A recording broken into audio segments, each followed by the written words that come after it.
in days, you see what I'm saying? What we need to be doing as a people, as Blacks, Hispanics, and Native Americans, is we got to stop and we got to discontinue doing all the things the Most High told us not to do.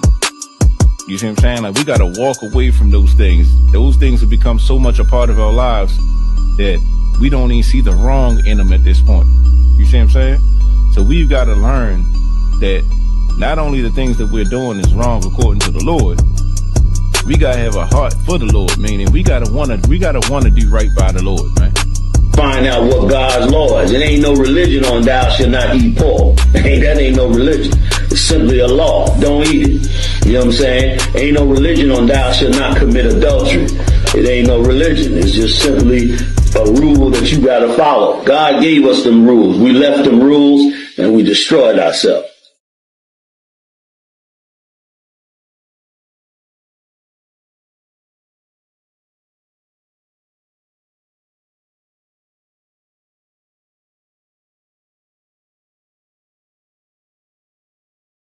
On 44 shit, you know what I mean?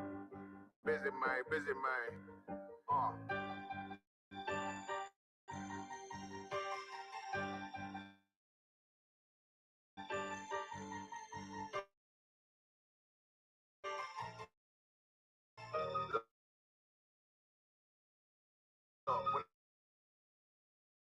When that shit drop, you step all the way on their next. I did it, got it out the mud, straight to God. They don't know how I pay, he got his book. He don't show them skills, how I show them skills. He ride, but he don't work the wheel, how I work the wheel. They mad, up to solid, circle tight, yeah, vacuum seal. No, they want my life, I ain't worried. I got rank for it, I got real soldiers, kill for me, nigga. Watch yourself. They say you been in beast mode lately, you is not self. When you dropping that fire, precious marriage, they inquiring. They can't stop what's coming, but I see them conspiring. Cross the line, them firing. This bitch here, finna break the spin on kind. I don't trust you, circle small. You can keep your features. Me and my niggas don't keep no secrets. In the feel like Jesus Jeepers. Say they want some smoke, dog. So I brought this chimney shit. Ain't coming like we coming. You can't even cap. These niggas don't run it like we run it. Bitch, don't even start. Bitch, I'm with my niggas till the end. Till them do us part. So if you wanna leave, you can leave, bitch. Bless your heart. Fine then. I ain't show no mercy. We gon' show them boy what time it is. I pop out like a Samuel.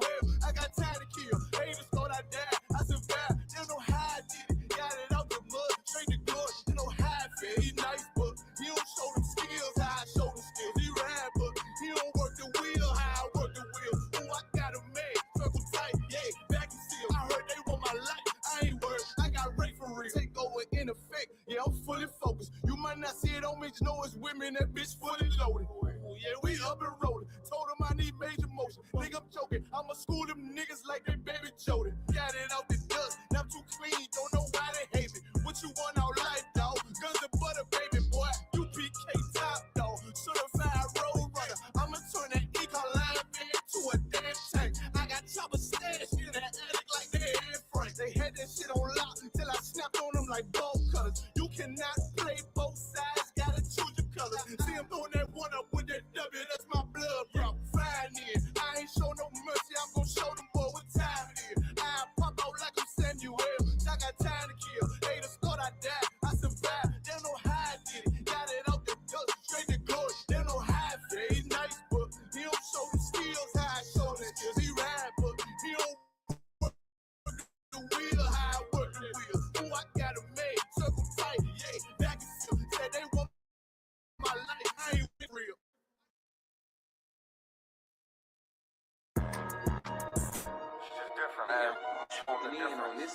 I'ma show them it's a difference. I'ma only say this once, you better listen. When West is where it started, so you know that's where it finished.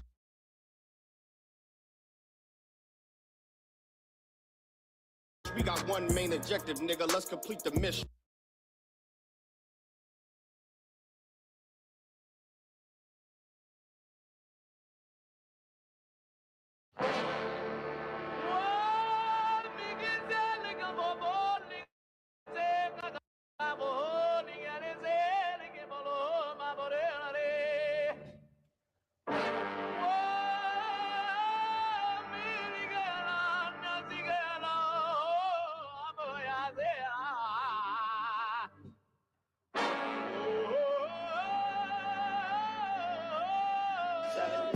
Whoa, whoa, whoa, whoa, whoa. Damn right, I'm a UPK nigga. Straight out of one West, no contest. We the best to the niggas that's living, trying to contend with the stress. Going through the test, no access, cause you oppressed slaves. Niggas is dying off in waves. Living in dirt, now it's a grave. Niggas cross-talk through the crosswalking or the white chalk over the bodies of roads that you paid. Americans killing us, saying they fearing us. Put the drugs in the hood, now my niggas delirious. Put a gun in my face, all because of my race. Click, boom, flash, put some Skittles to murder my ass. Like a sheep to the slaughter, heart beating harder and harder. Baptized with these words, never dipping in water. So now we pray to the Father.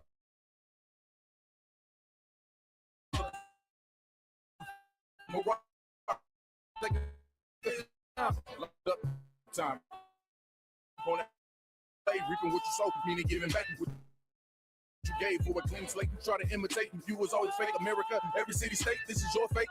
Whoa, whoa, whoa, to America. Whoa, whoa, whoa, to America. Whoa, whoa, whoa, to America. Whoa, whoa, whoa, to America. On the timeline, giving the rhythm to expose the intricacies of the vibe. You on mine, I ain't shit, but getting it is a pastime. So in a minute, I'ma pass out. I hope you get it. If you didn't, you can crash flying. Kinda simple if you feel it past your last line, but it will confuse a bad mind. A damn shame. That's the exact thing on get your ass fried. Bombs from the sky, rich devil lullaby. Then the nigga fly. Hope you got an alibi. Bombs from the sky, rich devil lullaby. Damn, the missiles high. I can see him from the parking lot. Never finna ball out. Devils finna fall out. All out warfare, nightmares in the big house. They murdered us for years and thinking shit was gonna turn around. I never learned. This motherfucker burns down. Yelled in the streets. Told them to breach. All of you angels bring woe to this beast. You rule for a time, but we play for keeps. I pray to my Father, bring woe to this beast. Remember them times we hung on them trees. All of you nations bow down to your knees. Remember them ships, they brought us some fleets. Fuck they Apollo, bring them the heat. Whoa, whoa, whoa, to America. Whoa, whoa, to America. Whoa, whoa, whoa, to America. Whoa, whoa, whoa. To America. God is going to destroy this empire, man. You about to see famine in this place. You think them fires in California is bad? That's just the beginning of what the Lord is about to do. Because you've been evil to the Lord's people. You've been wicked to the Most High's children, man. You've been destructive to the 12 tribes of Israel. Let me tell you something, black man. You got to put on your strength now, man. Put back on your strength and might, black man, because your day is coming. Your day is coming because the Lord is going to bring judgment on this earth.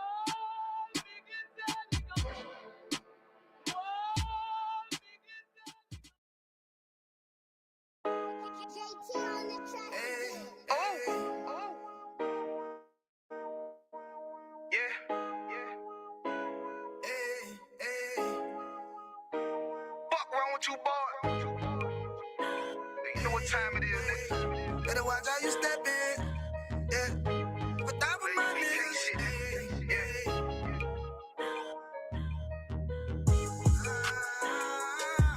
Many yo. Got my nigga Rawan with me. But that was my niggas. It'll be an honor. You know what I'm saying? Under commanding general.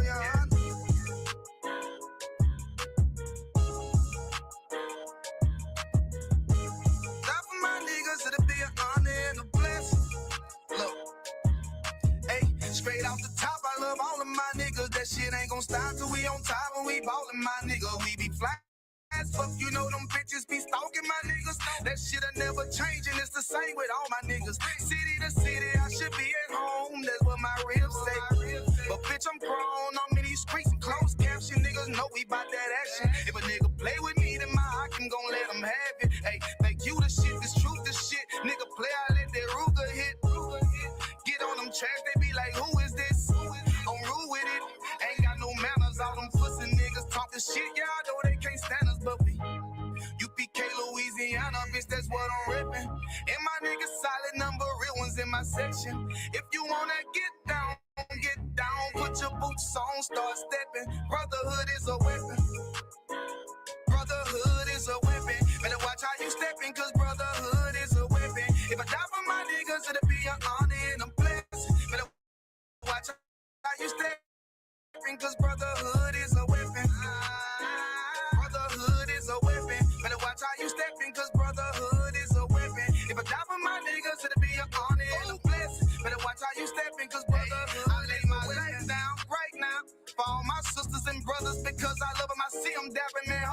It's amazing to see how well we adapt from the struggle.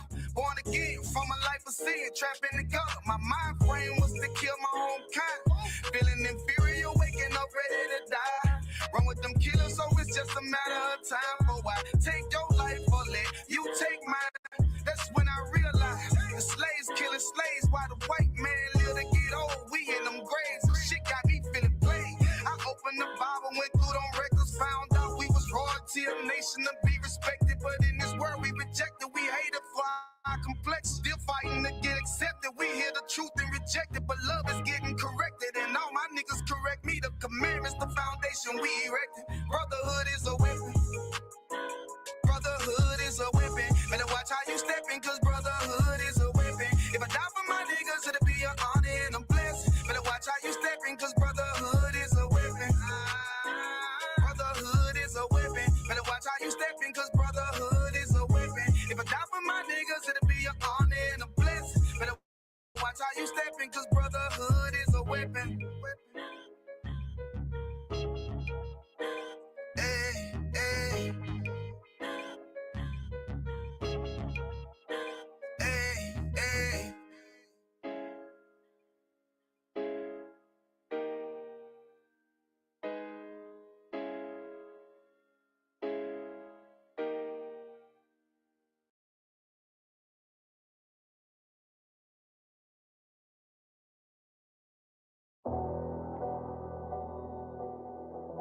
I got you.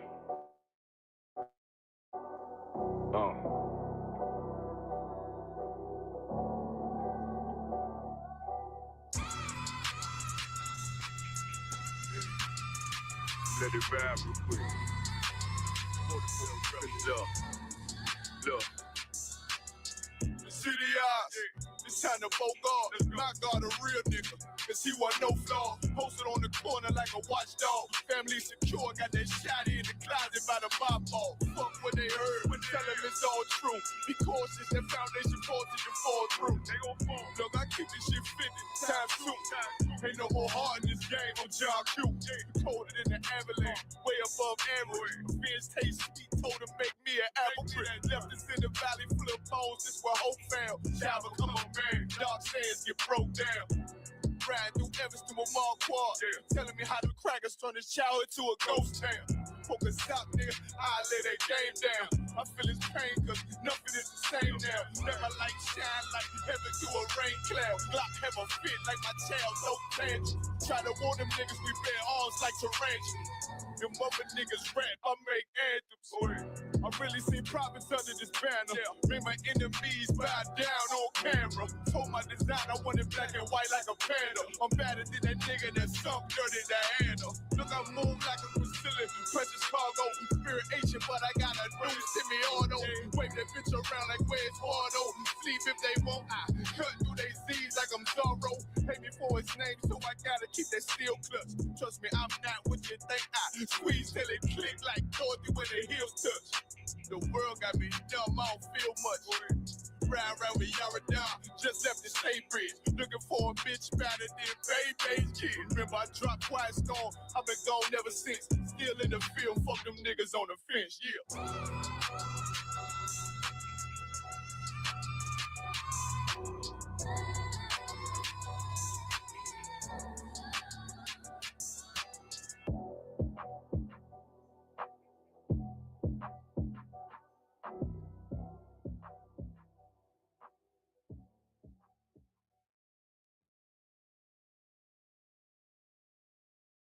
Hello.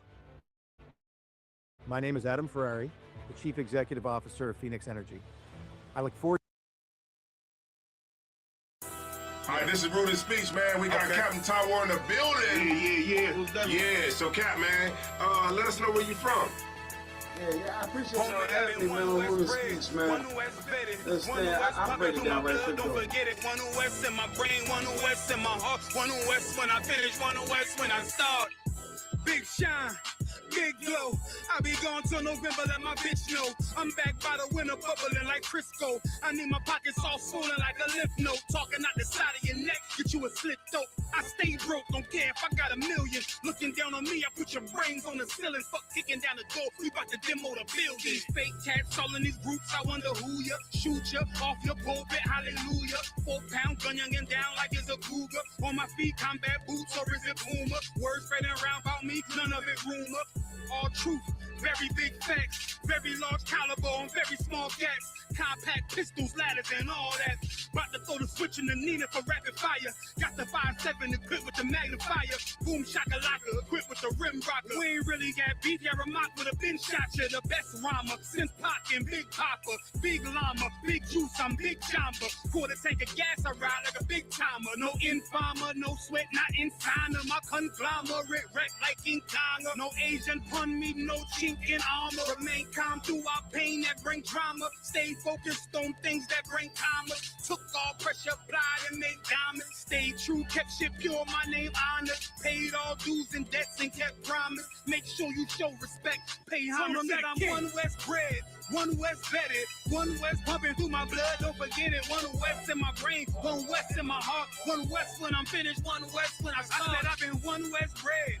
One West vetted, one West pumping through my blood, don't forget it. One West in my brain, one West in my heart. One West when I'm finished, one West when I start. I'm the hottest on the market, don't make me start it. I'ma pull up in a Spider-Man and Peter Parker. I remember days was trapping out the apartment. Now one West about put me up in a starship. About to fly the friendly skies in this bitch. Spit the truth on the corners, I lie a little bit. I'm a stand-up nigga, I die before I switch. Down, no we up, I'm cool with who I with. I'ma be war the king and stay dangerous. Hold down the biz and fam remain blameless. Now rappers drippy with styles we made famous. First with studs and spikes in any city. Designing charge a stack for shit that can't fit me. Had fringes on my coattail way before Jimmy. Funny how the general ain't even see a penny. Better show respect, get smoked like a chimney. Keep my name out your mouth, don't even think it. Send a real Smith at y'all, no Jada Pinkett. Both ball heads, my grain of $1.50. Lost my man to the game, that pain that stuck with me. Had to find a cheat code to the street though, cause the niggas getting fouled, shooting like a free throw. Keep spitting acid like a Mino, and the nigga be the nicest with a mean flow. Try to ride my wave, you gon' need a speed.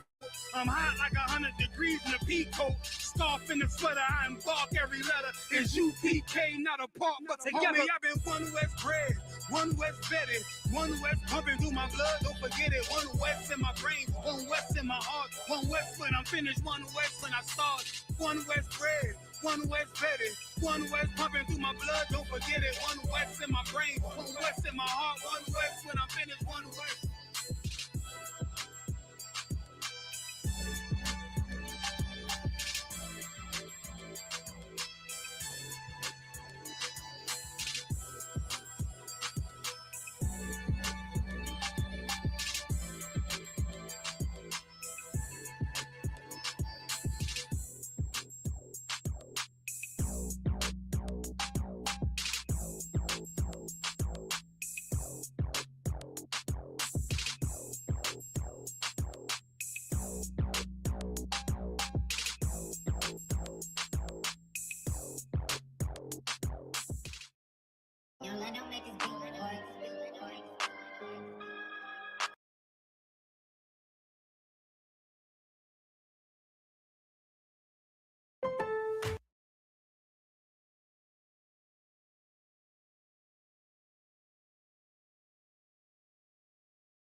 Give me Isaiah 14 and 21. They did the same thing to my people. So that you said that they put millions of my access.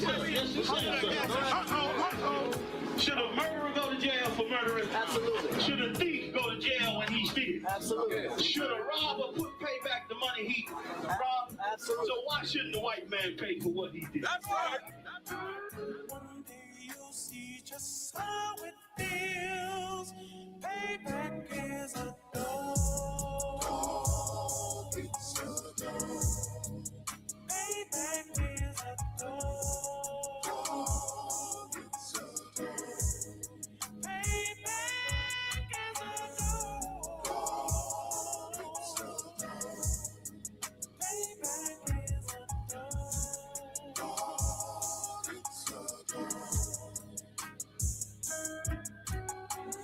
I'm in a hell of a hole, was never expected to grow. Just obstacles set in the road, that a result of me selling my soul. The story I'm telling is cold, but yet it's what everyone knows. The white man's the devil is known. America was never a home, only a place of captivity, safe facility, hating disfigure me. They claim that I'm lazy, be killing me. Maybe this slavery draining my energy. 400 years and counting, the trail of my tears is countless. The fact that I'm here is astounding, but I can't wait till this shit is surrounded. Ready to tangle my king and the angel, be ready to rap. Crack in the sky, nuclear missiles will make it official. I'm capturing every crack and surviving. Put them all in chains where they need to be, slavery for me. And let the whole world see that with them in the cage and safer in the streets. Put the dog on a leash, get resolved for the beast. 144, get the ruler show, we could all be at peace. As soon as the trumpets are sound, your kingdom we busting it down. The only way justice is found, the time for your judgment is now. You'll see just how it feels. Payback is a dog. It's a dog. Payback is a dog. It's a dog. Payback is a dog. It's a dog. Payback is a dog. It's a dog.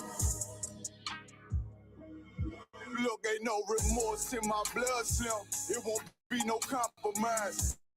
Now it's time to feed the worms. Watch his body turn to flies. I clutch iron while you trust the lies. The next Glock I buy gon' be Gen 5. I get it customized.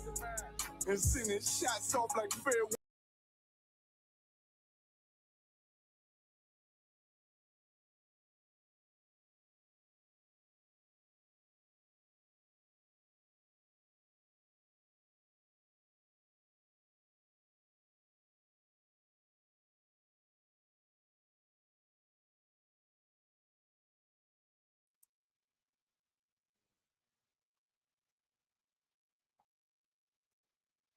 Let's clap it up.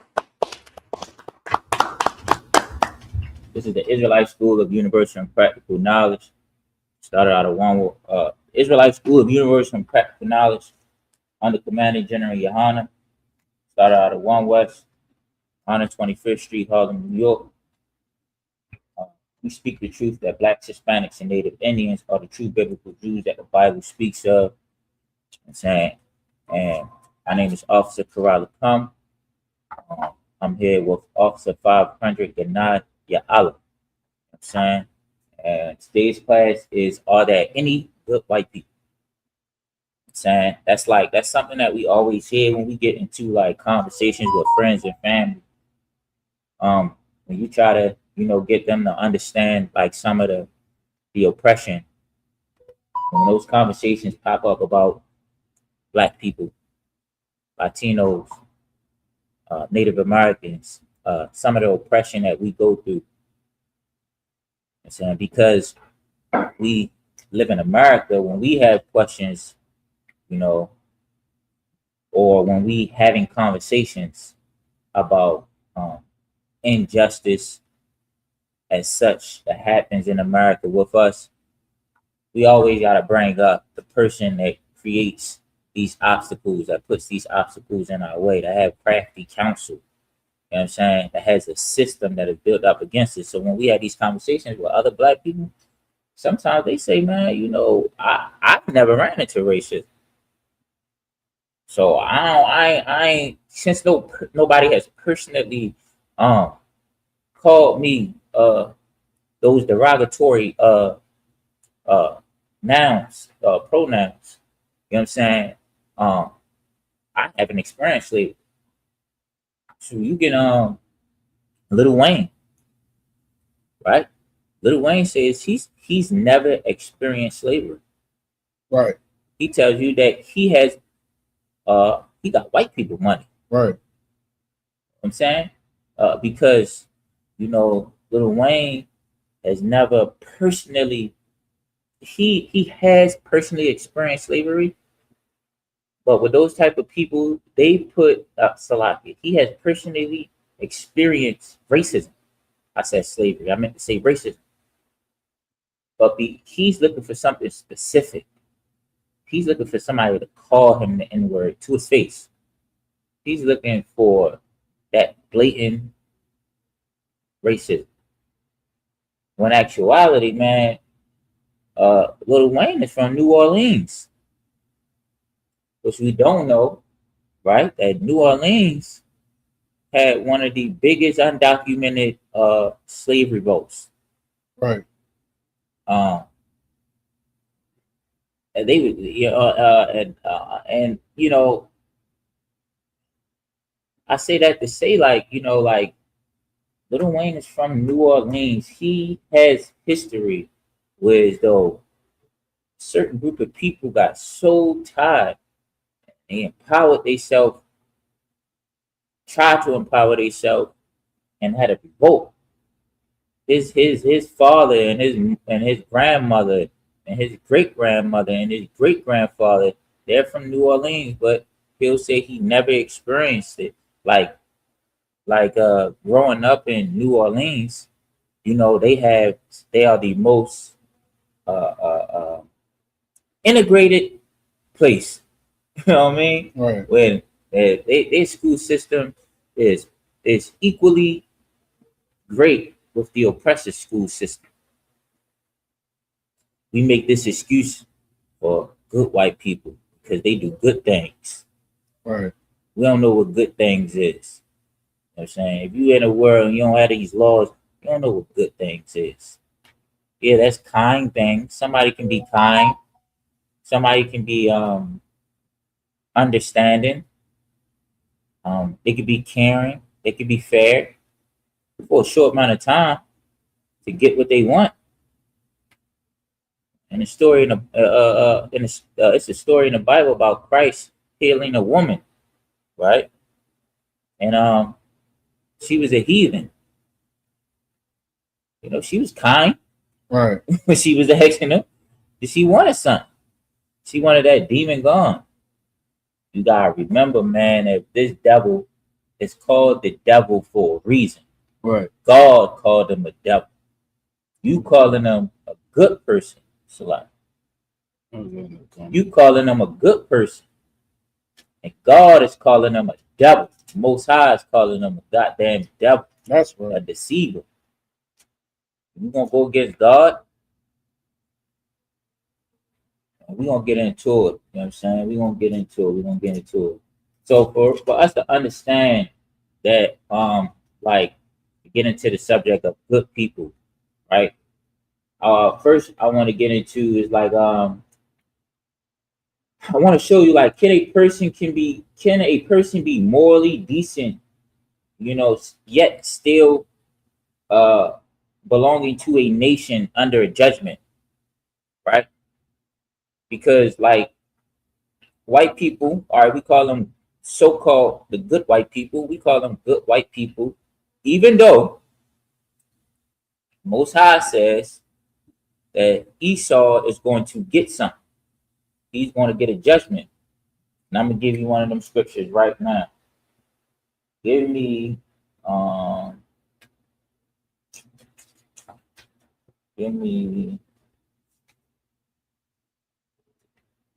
Zechariah 1:15. Come. Right. So, and the Most High says that he is displeased with this nation. You know what I'm saying? That he is displeased with the things that they've been doing. And that he is going to, you know what I'm saying, avenge us. You got that? Come. Zechariah chapter 1, verse 15. And I am very sore displeased with the heathen that are at ease. You know what I'm saying? He's very sore. You know what I'm saying? He's hurting. And he's very displeased with the heathen. So we know that these 12 tribes behind us, they are the nation of Israel. You know what I'm saying? The chosen children of God. And anything outside of these 12 tribes, anything outside of this nation is a heathen. Right. You know what I'm saying? So-called Chinese, which is Moab, is a heathen. Right. So-called African, which is a Hamite. You know what I'm saying? And got plenty more other names too. Right. They are heathens. Right. You know what I'm saying? So-called Russian and German, so-called Jewish man. They are the nation of Esau. Right. They are heathen. Right. Go ahead. Come. So the Most High is displeased with the heathen. He's sore, he hurting, and he displeased. Go ahead. For I was but a little displeased, and they helped forward the affliction. So he was just a little bit displeased with him. You know what I'm saying? Slavery came. You know what I'm saying? They all the things that you know about slavery. They had a tactic where we see in movies or whatever, where you know they try to punish you, they put you in a hole in the ground. That you roast out in the sun. Hot box. Hot box, yeah. Little bit of space to breathe with that thick, hot air. Right. You know what I'm saying? To teach everybody a lesson. They had a tactic called butt breaking. Right. Where they would take the strongest man, or they would just get the man, because the man is the leader of the house.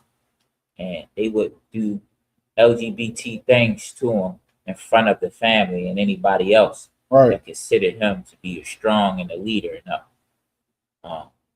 They would hang the women upside down, slice their stomach open, let the baby just drop. Pregnant women upside down, let the baby just drop and hit the ground. They would use other babies as alligator bait. You know what I mean? And don't think that those babies used to get thrown back in the basket to be used as alligator bait the next day. Right. No, that was it. The alligator come up and get the baby, and we get the alligator. Right. Go ahead. It's a lot here. So what you bringing out is real powerful. And like the first question you asked in this class, are there any good white people?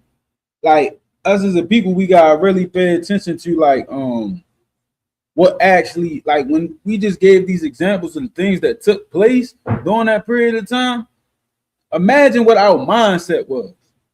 And that's why right now somebody like Lil Wayne can sit there and say, you know what I'm saying, racism don't happen to me. I like white people, whatever he said, right? It's because when they did this stuff in front of our ancestors, all it did was condition us to believe and love them. Right. Because if we didn't love them, these were the things that was going to transpire. Even if we did love them, these are the things that's going to transpire. So the only way our people decided to survive was to serve the mass, become the greatest servants of the white man. And to this day, this is why we still in these conditions, because we still love them. That's right. That's absolutely right, man. Where you at on that scripture? Come on, just finish this, sir. What scripture you just read?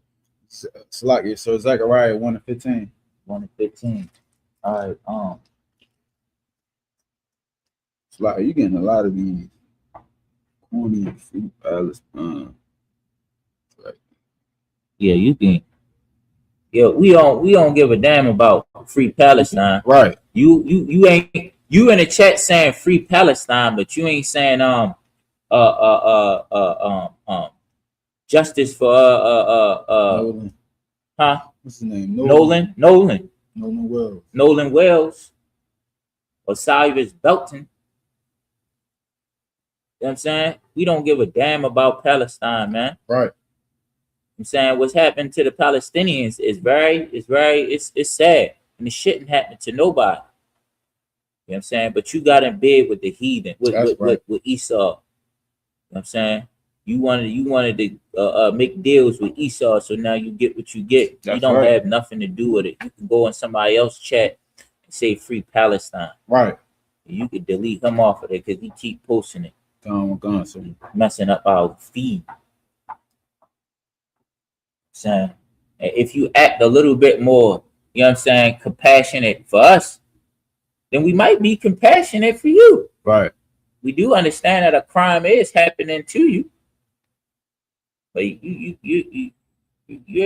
acting idiotic. You putting it too much in the chat. So that was Zechariah 1:15, right? Gone, sir. Give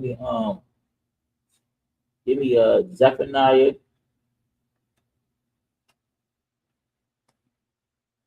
Zephaniah 14. Zephaniah 1:14. Gone, sir. Zephaniah chapter 1, verse 14. The great day of the Lord is near. great day of the Lord is near. What is the great day of the Lord? Great day of the Lord where World War III come. Right. You know what I'm saying? Where all these nations are going to arm up and they're going to fight each other. The Most High is going to come back right in the middle of that fight. What? Come. It is near and hasteth greatly. Even the voice of the day of the Lord, the mighty man shall cry there bitterly. I mean, that mighty man. Who is that mighty man? That's America. Right. That's the oppressor. That's your bad white man. That's your bad oppressor, and that's your good oppressor. You know what I'm saying? Go ahead. Come. That day, Salaki. Even the voice of that day of the Salaki. Go ahead. Where you at? I'm at verse 15. Go ahead. That day is a day of wrath. That day is a day of wrath, meaning it's going. Listen, they say that blood is going to reach up to the horse's bridle. That's how much death, you know what I'm saying, is going to come. Go ahead. Come. A day of trouble and distress. Day of trouble and distress. I think you get the picture. Now I brought that up to let you know that, man. This is what's coming to your so-called good white people. Right. You know what I'm saying? The ones that say, man, I love black people. I've never done nothing. I've never done anything to go to black people, to Hispanics personally, but you benefit from it. Right. And we're gonna get some more into it. Good white people benefit from the atrocities that Esau, the oppressor, has done on earth. You know what I'm saying? And I want to start by, I want to show you that, listen, a nation, you know what I'm saying, in the Bible, right? A person can be thinking that they're doing things that are right. That I work my job, I go home, I pay my taxes. Right. I say hi to Tyrone when he comes in. I mean, he got a flat tire. I drove him home, right? But that doesn't change, right? That person belongs to a nation, right, that is going to get a judgment. And hell, even happened to us, right? Egypt, right? Joshua went into Egypt, right? Okay. You know what I'm saying? He went into Egypt doing what the Most High said do. His brothers came in there, and all of Egypt, you know what I'm saying? And all of Egypt went into slavery. All of Israel went into slavery in Egypt. You know what I'm saying? King Solomon. Well, these are the opposites. Salakia. King Solomon is the opposite. So boom. Also, let's talk about the prophets, right? The prophets was righteous men. Right. You know what I'm saying? I'm not saying Esau is a righteous man, but I'm just giving you an example. The prophets was righteous men, but the nation was under a judgment. While those righteous men were going out speaking the word of the Most High. Right. You know what I'm saying? So a nation can be under judgment, even though an individual is doing righteous things. Right. Because the nation pays together. You know what I'm saying? Officer Warren just had a class about that. One person doing one thing wrong, and we all paying. You know what I'm saying? That's just how the Most High work. You know what I'm saying? Slightly. Good. Slightly, sir. And what you bring out is heavy, and for a lot of our people, only when it comes to white people do we feel as though it's okay to separate. Well, that's a good white person compared to the other white people. But when it comes to everybody else in this world, we understand. We was taught being guilty by association. We was taught by just being around somebody, it's valid that you're in trouble. Right. We see on the news, like right now, you can ask any about black people. Conspiracy. Yeah. Conspiracy. You can go and watch any to this point, to this day, right? If we tell any of the older generation, these young people, how they feel about these young people, they're going to say all of them are disrespectful and all of them have no respect for the elders. They're going to say all of them. And you're going to have to, as a priest and prophets, we be having to tell them like, nah, you ain't everybody, bro. But they'll believe it's everybody. But when it come to white people, when it come to the devil, when it come to the judgment that the Most High is going to bestow on these white people, they'll say, nah, not everybody. That we can't believe that because not everybody, not all the white people are bad. So and listen, there is no good white people. Right. I'm just using the term good white people because that's just what they use.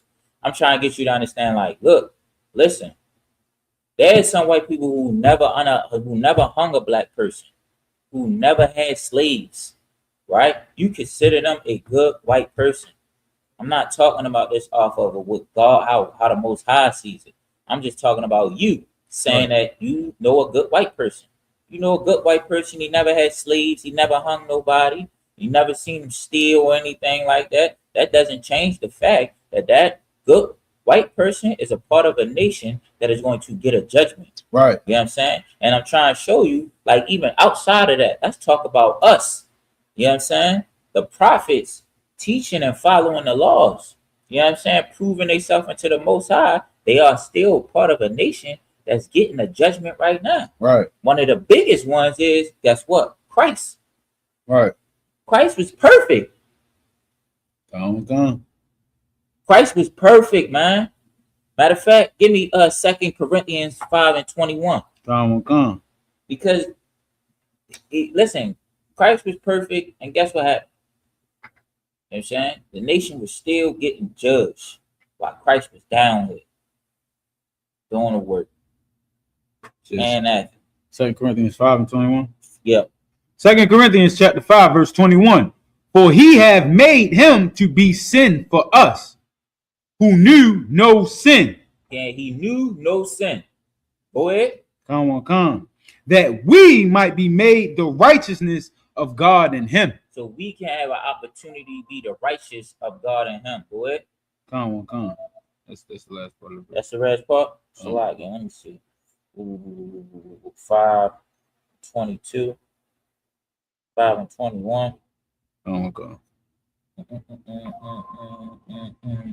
All right, give me let me see. Give me Isaiah 53:5. Let me get that with you. What I'm trying to show you is, the Most High paid a price. You know what I'm saying? Isaiah 55. Yeah, even though he was perfect, you know what I'm saying, he even though he was righteous and he did what the Most High said do,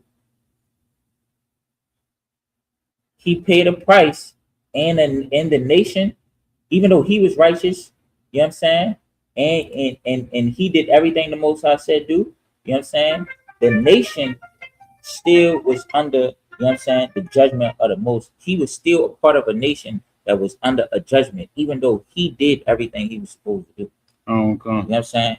Like, you gotta understand something. Like, can you be doing what the Most High says do and still be a part of a nation that is going to get a judgment? That's the whole point of what I'm saying. Yes, you can. You know what I'm saying? When you talk about these white people, like these oppressors, and you think that they're good because they doing something for you, understand, it's not that they're doing it for you, they're doing it for their benefit. Right. Because they feel good right now.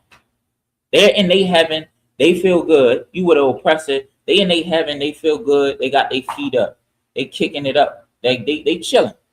You know what I'm saying? You feel like they're being good to you. You know why? You feel like that because you know that other white people are evil. Right. You know that the other oppressors are evil. So for him to do these things, you have to put him in a category as being a good white person. Right. And then you got to understand, even though while he's being a good white person, this is not how he is. It's gonna come out. His evilness is gonna show. We're gonna get into that in Ecclesiasticus in the Apocrypha. You know what I'm saying? You know what I'm saying? As surely the rust is gonna show. We're gonna get that right now. Give me Second Ecclesiasticus. Yep.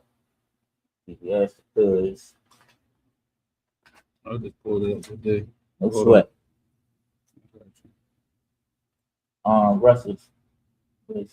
I got so many. The second Ezra. The second. I got it. I got it right here. Second Edris? No, it's Ecclesiasticus 12 and 10. All right, yeah, 12 and yeah. 12 and 10. Ecclesiasticus. Hold on, let's hold it real quick. He's not your friend. You know what I'm saying? The Most High said, yo, listen, that in that same scripture, you know what he says? Never trust our enemy. God damn. That's in that same joint too. You know what I'm saying? You thinking that he's a good white person because he's having a good time because he's in his heaven. You're just reaping the benefits of him being in his heaven.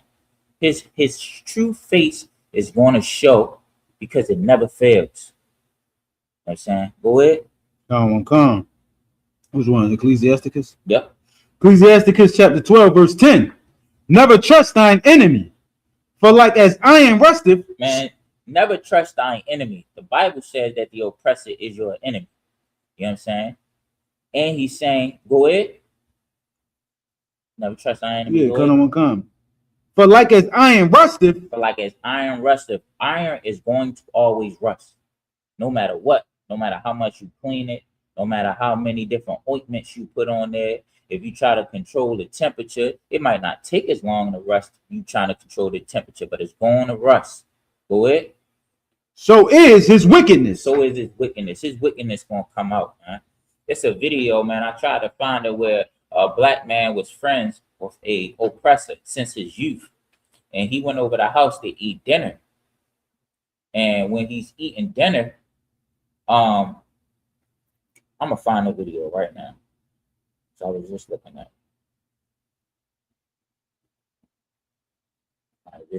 he eating dinner with the oppressor, right? And he says, man, he says, you know, I never shy away from talking about race. So he brings up the conversation of race. And he's talking to his friend about it. And then the mother says something about it. It's right here. Send it to you. And then the mother of the oppressor comes in and she tells the story of how she has a black nanny. right? You know what I'm saying? Now, in a sense, her wickedness, like she really did love her black nanny, but because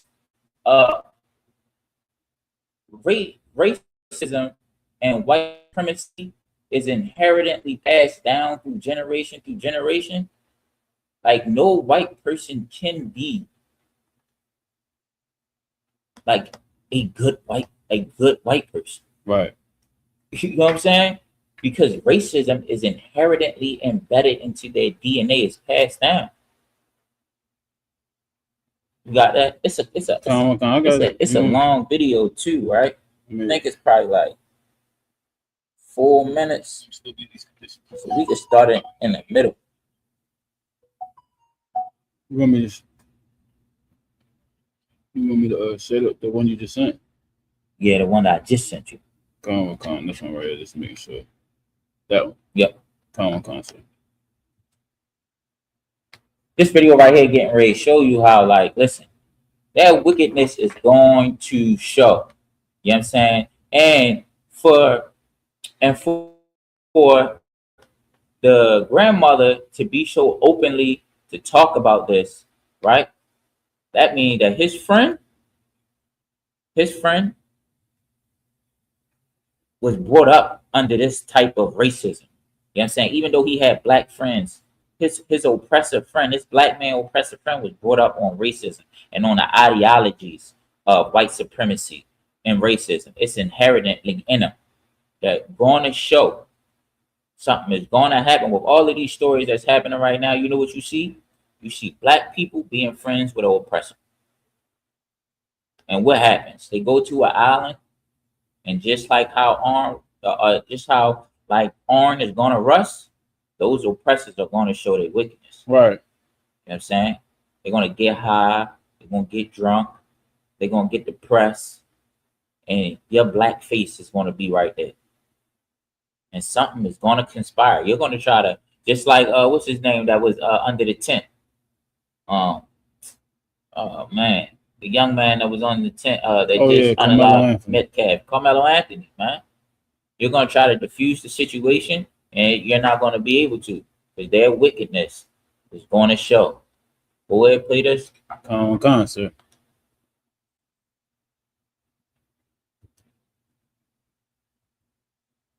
Make sure the white folks in your life don't love you like a dog. I got a story for you. Take a ride with me.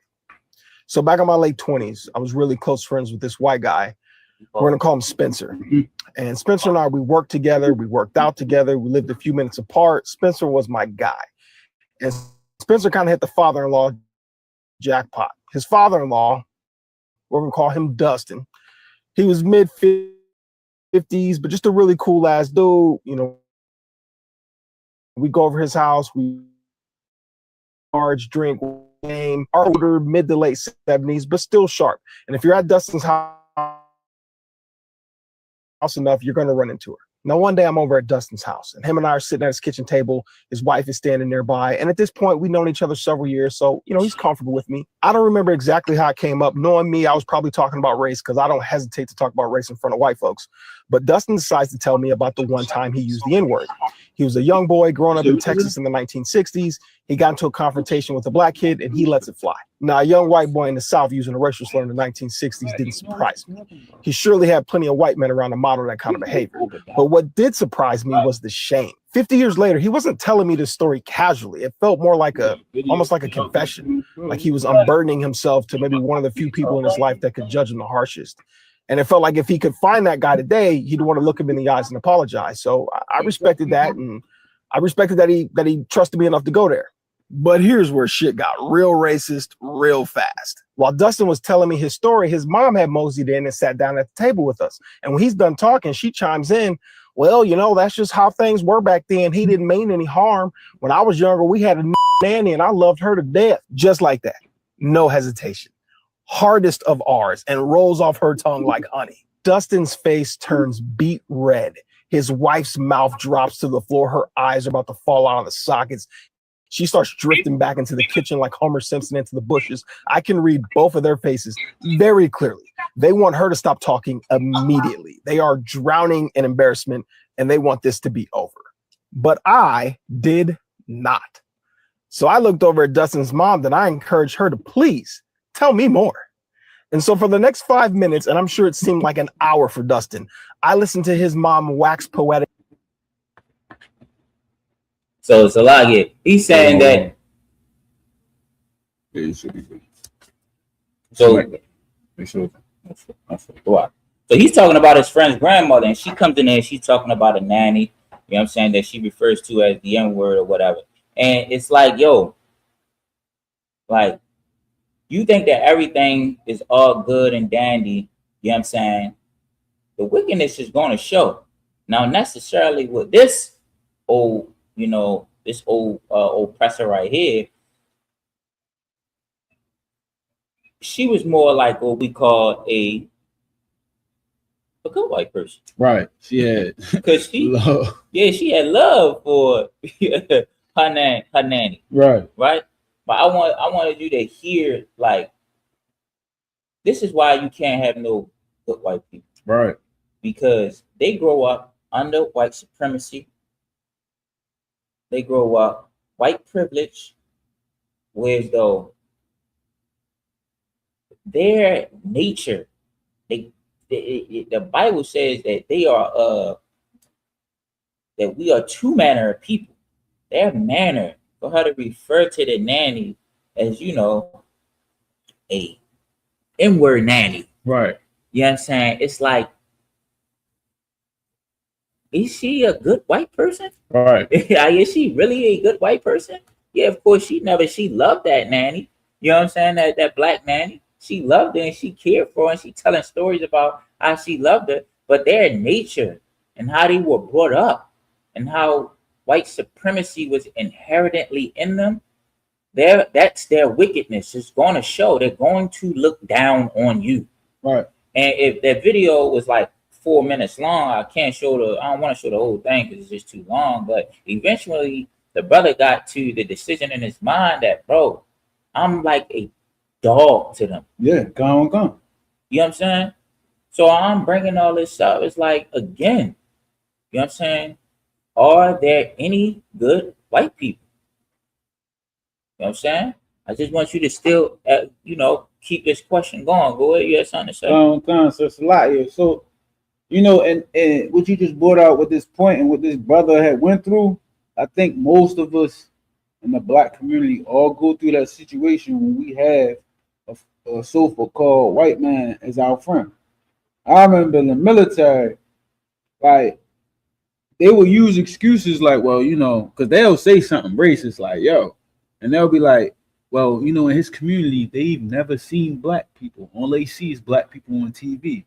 But in my head, like, looking back, like, bro, I'm from Baltimore. Right. Probably like five white people in my old school. I don't treat them no different.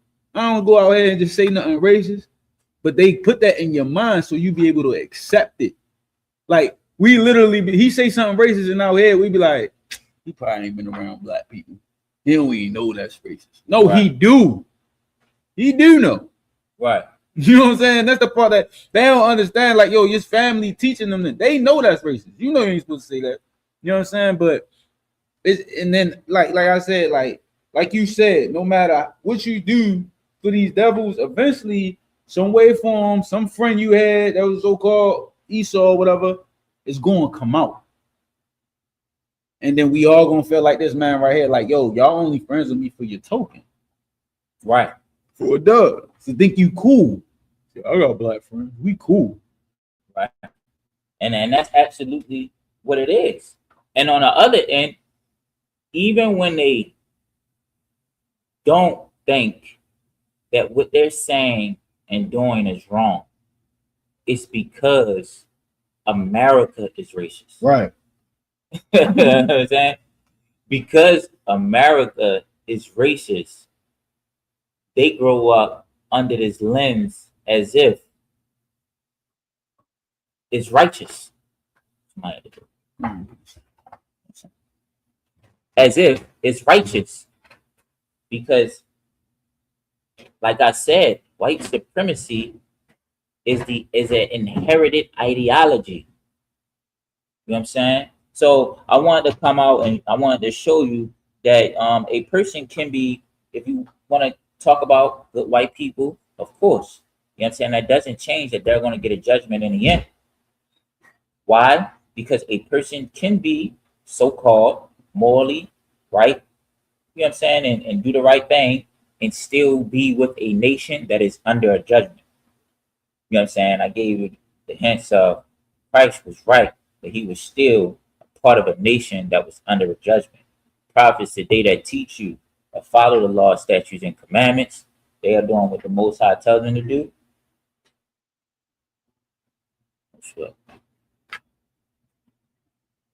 They are doing what the Most High tells them to do, follow the laws, keeping the commandments and the statutes, but they are part of a nation that is under a judgment. You know what I'm saying? That's just how the Most High operate, because we all pay for, you know what I'm saying, he all judges us as a nation. Even though he judges us individually, he also judges us as a nation. You know what I'm saying? I just wanted to introduce to you ideas that sometimes God judges nations collectively. Like when we went into Egypt, we always judge collectively because Joshua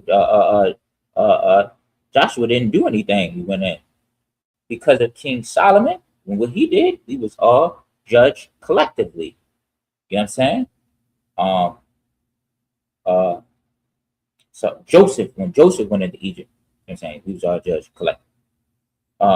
So next is I want to go into what we call, like, what does it mean to be accountable? What does it mean to be accountable before God? Right? We talking about nations being judged collectively. What does it mean for a group of people to be accountable before God? You know what I'm saying? Well, shoot, we can get into Deuteronomy chapter 15. You know what I'm saying? We can get into Deuteronomy chapter 15 with us. What does it mean for us to be accountable? You know what I'm saying? We are accountable. Why? Because the Most High takes us a covenant. You know what I'm saying? He said, follow these laws or these things are going to happen. Right? And now, what the people in the world will call it is, they'll call it generational curses.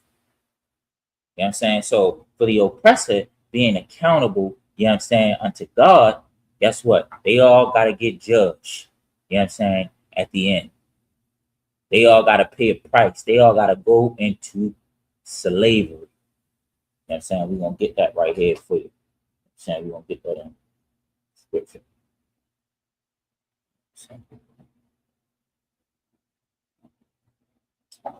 One second.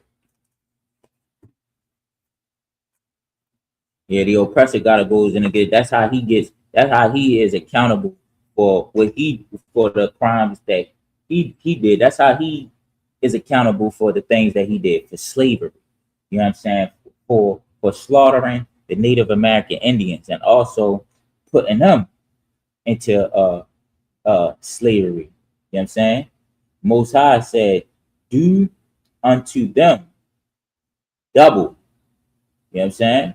I know we ain't never hear that. You know what I'm saying? I know we ain't hear that in the Christian church. You know what I'm saying? But I'm getting it today. Yeah.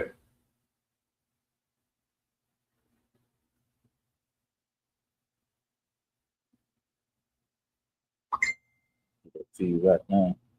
It's a lot here.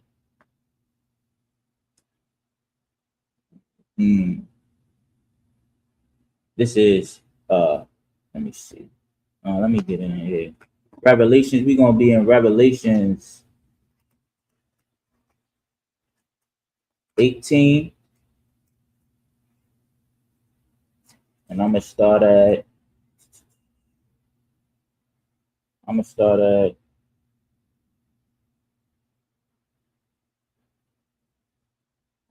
at 5.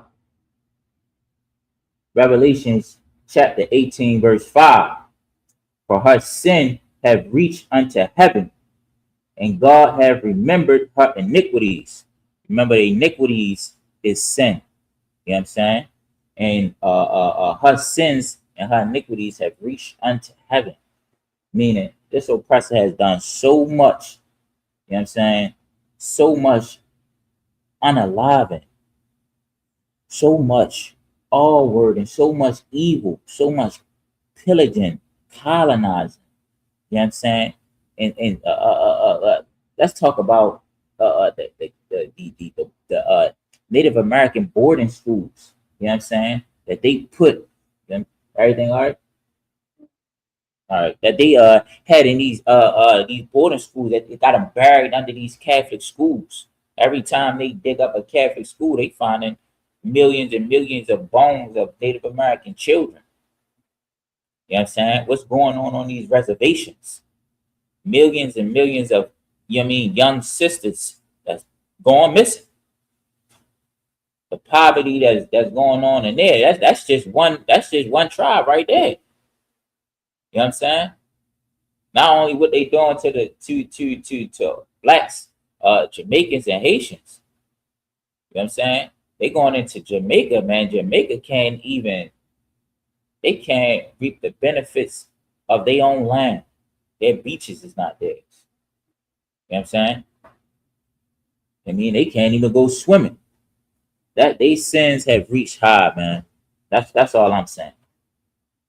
Verse 5. Reward her even as she has rewarded you, and double unto her double according to her works. You know what I'm saying? What was her works? Her works was putting us in captivity. Right. So now we're going to reward her double. You know what I'm saying? Her works was whipping our backs. You hear me? Right. Getting us to build them a kingdom. Build America. Goddamn, build Britain, build Jamaica, building all they vacation resort spots. Making them rich, making them comfortable. Well, they're gonna build stuff for us. You know what I'm saying? They're gonna serve us. We're gonna reward them double according to her works. You know what I'm saying? According to their works. And the cup which she had filled it to her double. You know what I'm saying? They put us into chains, we're gonna put them into chains. You know what I'm saying? And that's what God said. That's right. You know what I'm saying? So that's their accountability. That's how they're gonna be accountable for the sins and the crimes that their nation created.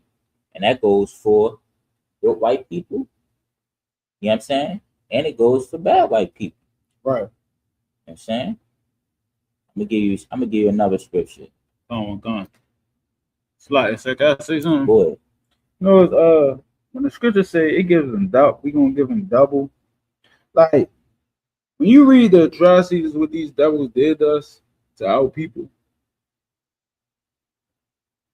even when our wildest imagination, you know how hard it is gonna be to actually act out double. Like that's what they deserve. But when you read the stuff they used to do to us, it's ridiculous, man. Like blacks, Hispanics, and First Nation people really need to understand their history. Open up a book. Read what these people have done to you. We gotta understand that Emmett Till would have been about 80 years old right now. It's not that far ago, for a long time ago. Right. You know what I'm saying? Our parents lived during segregation. Our grandparents lived through the Jim Crow era. You know what I'm saying? Now, my great grandmother was a slave. You know what I'm saying? So, like, not my great grandmother, my father's grandmother. I think that's your great grandmother, right?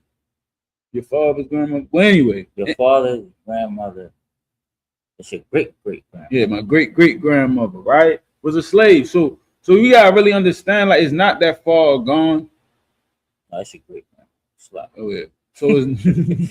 So it's not that far gone. Blacks, Hispanics, and First Nation people, and it's so baffling that today we look like, yo, it's in the past. It's not in the past.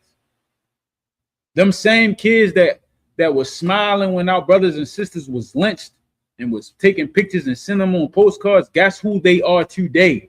They're the senators. They're the judges. They're the Supreme Court officials. They're the police. You know what I mean? The chiefs of the police. They're the captains and admirals of the military. Mm-hmm. You know what I'm saying? Blacks, Hispanics, and First Nation people really need to understand. They're the owner of the football teams, Jerry Jones. You know what I'm saying? Like, they still are in charge. Those kids who were smiling when they underlived our brothers and sisters. We gotta really understand that we gotta separate from them. Salaya, my bad. No sweat. You're absolutely right. I was trying to find that scripture. There's no sweat. What you looking for? I thought I had it down here. The paper to call the sins. Come on.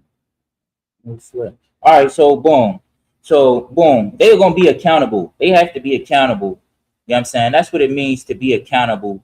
You know what I'm saying? Before God. You know what I'm saying? That they have a debt they gotta pay. And the Most High said that, you know what I'm saying, when we get the kingdom of heaven, that we'll reward them double. Right. You know what I'm saying? That they will serve us. You know what I'm saying? We'll take them captive. You know what I'm saying? I mean, them that led us into captivity will go into captivity. Right. You know what I'm saying? I got it. Oh, boy. You got it right now? Come. Ezekiel chapter 18, verse 19. Yet say ye, why? Doth not the son bear the iniquity of the father? You know what I'm saying? He's asking, does not the son bear the iniquity, bear the sins of the father? Right. Go ahead. When the son have done that which is lawful and right, and have kept all my statutes and have done all them, he shall surely live. Right. So meaning like, yo, if the son do right, you know what I'm saying? He gonna live. He's gonna do good. Hey, you know, this is how you know that you're gonna pay for your fathers. Because guess what? When for example, what are we doing here? Right. We paying for the sins of our fathers. Right. You know what I'm saying? Our fathers, you know you know what I'm saying, went and served other gods and taught us, you know what I'm saying, in captivity to serve other gods, and now we're paying for it. The oppressor, right? The oppressor, he is in his heaven. Right. You know what I'm saying? And he's teaching his children to continue their heaven. Go ahead. Turn one time. Verse 20. The soul that sinneth, it shall die. And the soul that sinneth, it shall die. Matter of fact, that's enough of that. Go ahead, read some more. Let me finish. Let me finish it. Yeah. Oh, come. The son, yeah.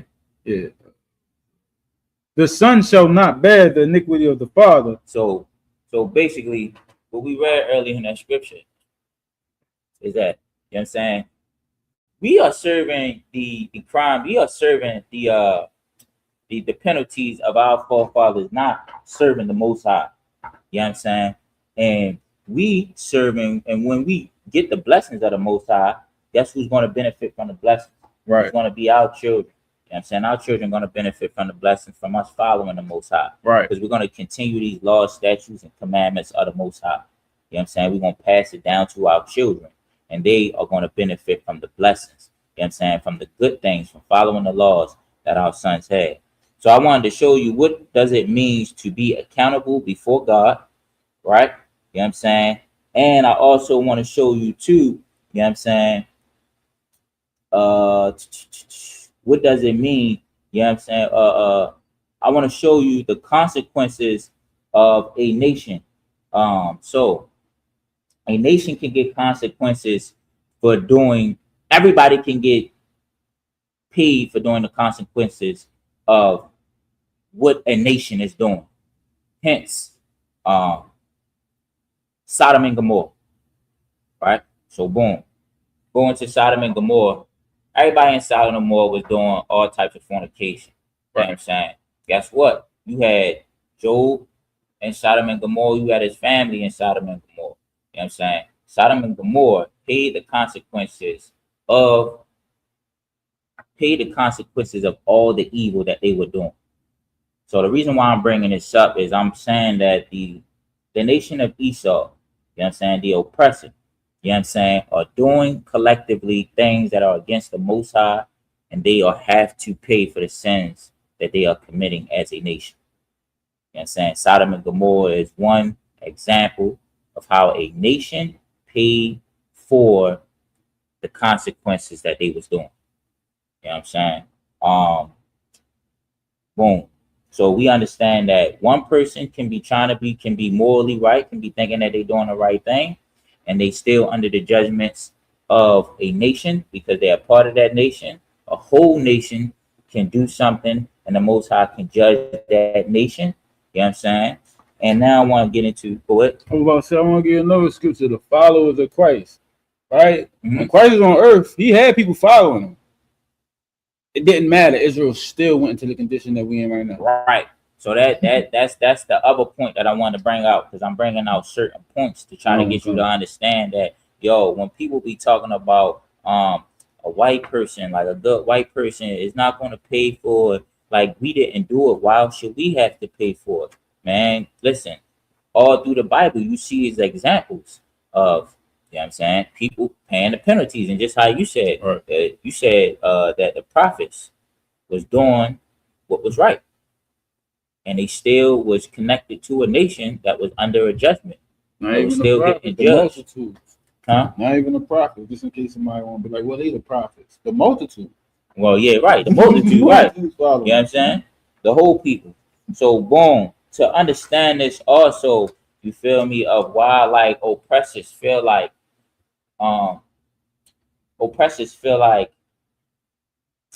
they're not doing nothing wrong.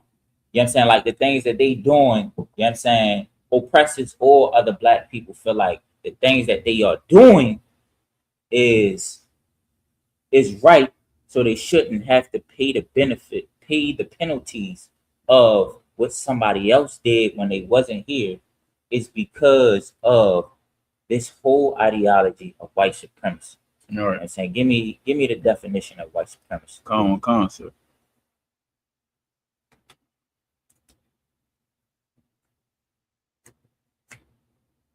The definition of white supremacy.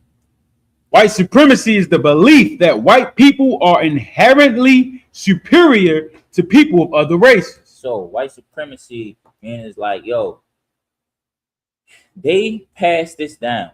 You know what I'm saying? Like they are inherently. Can you read it again? Come. Is a belief that white people are inherently superior to people of other races. So all other races, these oppressors say that I am superior than you. You know what I'm Right. saying? This is inherently passed down. You know what I'm saying? Go ahead. Come. It is an ideology and a framework of systemic structural power that maintains social, economic, and political dominance for white people. So in America, right, they are maintaining political and economic dominance by setting the basis and the system of America up. You know what I'm saying? To present to the oppressor that he is superior. How do you do that, right? So you got your legislative, you got your judicial, right? You got your three forms of government, right? These three forms of government is the system and the basis of America. You know what I'm saying? They are dominantly white, or dominant, the seats are dominated by oppressors. You know what I'm saying? When you go to court, you know what I'm saying, that whole playing field, when the judge is there, that whole playing field is most likely it's a oppressor judge in front of you. And if it's a black judge in front of you, he's going off of the ideology of the way this system was built. You know what I'm saying? He went to school knowing that he is black, he has to work harder, he has to be, I have to be in a space to I want to achieve and obtain success by being in the space of these oppressors who are better than me. This is who I'm learning the law from. You know what I'm saying? I'm learning the law from these great oppressor, superior men. You know what I'm saying? Everything about America is the whole system is put up and based on white supremacy. It's not just a hate group. You know what I'm saying? What she's going to get into. Is that in it? Hate group. No, go ahead. Keep reading. Come. Ideology. Come. Ideological beliefs. Mm-hmm. At its core, white supremacy is rooted in the doctrine of scientific racism, a now discredited pseudoscience. Followers of this ideology believe that lighter skinned or white individuals possess inherent superiority in intelligence. So your children, once they see that white skin, man, you are going to inherit superiority. You know what I'm saying? And you are going to be superior to all the other nations. Right. You know what I'm saying? The judges look at that because they're taught that it was inherited. This was before America. This was before the 13 colonies and everything got set up. You know what I'm saying? This was in Britain. You know what I'm saying? This was in Rome. Saying coming over here, building this country up, they was building it up as we are the superior men. How do we know that? Because when Christopher Columbus came here and stepped foot on this ground, he did it off of the doctrine of God damn it. What's it called? No, he did it off of the doctrine of discovery. Come. You know what I'm saying? That if I step my foot on this ground, this is mine, and I can disposition the people, I can colonize them, and I can enslave them. You know what I'm saying? Off the basis of white supremacy. And then this doctrine of discovery, they got this from they got this from their God. I'm gonna find it for you. No sweat. Is it the Pope? And I believe 1419 gave them the law that like is in law. Mm-hmm. Like he wrote it and told them wherever they go, if the people are not Christians and basically Catholics, Yeah. I can unalive them, destroy them, do all that. Right. You're right. No, and this falls into it. So even off the building structures of America, the system, the way it's set up, even if you're a black judge, you know what I'm saying, you sit in that seat, you are going to judge your people off of white supremacy, as they are more superior, and this black face is not as superior as this. That white people are these oppressors are the top superior people. So being as though doctrine of discovery, you know what I'm saying? This is how they came in the land and why they did this. Like white supremacy was already there even before this earth, even before this America, you know what I'm saying? This land was even put into this structure right here. And then when it was put into structure, guess what? You can't escape the white privilege. You know what I'm saying? The white privilege, white supremacy, and the white privilege is this. The white supremacy is why they have white privilege. These good so-called good white people that you see, you know what I'm saying? They can't be good because they benefit off of racism and evil acts. You know what I'm saying? They benefit off of racism and the evilness of white supremacy. So even when they think they're doing something, them existing, you know what I'm saying, takeaways puts a black person in poverty. They get benefits that somebody from the nation of Israel, you know what I'm saying, that a black, Hispanic, and Native Indian are getting oppressed over those privileges. You know what I'm saying? They're getting something that's being taken away from this black or Hispanic or Native Indian baby. You know what I'm saying? And I wanted to show you a video to also show you how that is, because it's like it was a sister, it wasn't a sister, it was an oppressor, Salakia, that even in their white privilege, right? There's something called it's a video by somebody, it's a couple videos, it's called The Cost of Slavery. So the cost of slavery is like, it's showing you how the things that America and the oppressor sets up, he sets up certain things to take away from black people or to oppress black people, and they end up hurting the oppressor, like food stamps and Social Security. You know what I'm saying? That was given to us as a crafty counsel, and it was given to us like certain benefits. It's like, all right, we're gonna give them this, we're gonna make them have to kick the man out the house. Right. So now over time, boom, when they decided they want to take it away from black people, and guess what? The cost of racism is that when you gave it to us, the oppressors started to grab it too. Right. And they grabbed it in enormous amounts than what we grabbed. So now if you try to take it from us, you're going to be hurting your own people. Now, to this point, right, is in this video, it's a oppressor child. Yeah. It's a oppressor child. She's so privileged, right?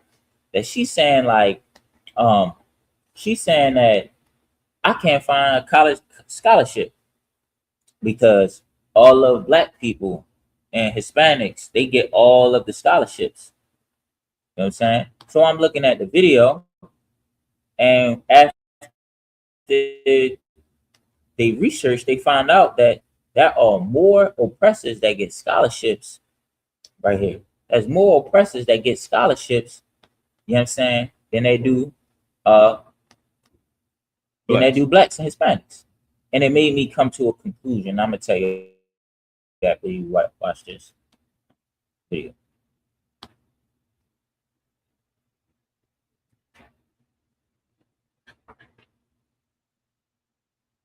to me about the facts. What are the actual statistics about scholarships that are available to white students in this country? Available to white students, virtually all of them. I think it's something like 96% are actually available to white students. In terms of who gets the scholarships, white students are usually about 40% more likely than students of color to actually receive that type of aid. 40% more likely? That's correct. Surprised me. It turns out that even though 69% of private scholarships, on the other hand, minority students make up 38% of the undergraduate population. So despite all we've heard about white students being at a disadvantage, they're actually disproportionately getting more scholarships. So what do I tell students? I spoke to white student feels You're simply